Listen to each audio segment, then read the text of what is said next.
السلام علیکم۔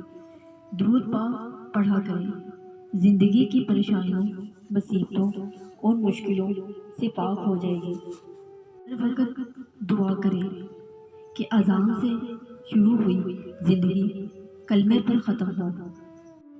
صرف ان چند باتوں کا خیال رکھیں، زندگی بہت آسان ہو جائے گی۔ تہجد کے آنسو خدا سے بات کرتے ہیں۔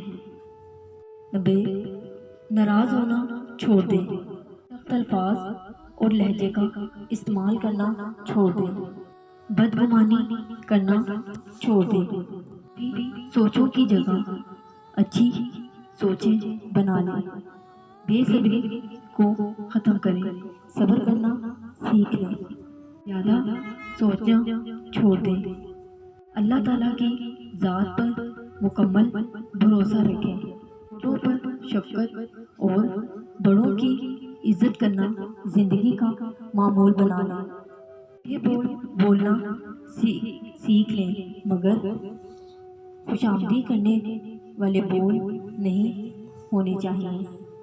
اچھا بولیں، اچھا سوچیں اور ہمیشہ اچھے کی امید رکھیں، اور ہر دھرمی کو ترک کر دیں،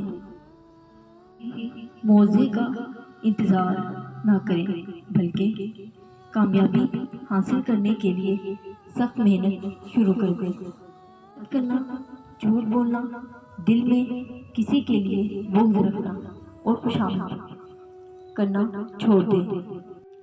اس قوم کی جہالت کیسے ختم ہوگی؟ جو قوم اپنے اولاد کی تعلیم سے زیادہ شادی میں دولت خرچ کرنا فخر سمجھتی ہے، اور جس کا کوئی نہیں ہوتا اس کا اللہ ہوتا ہے۔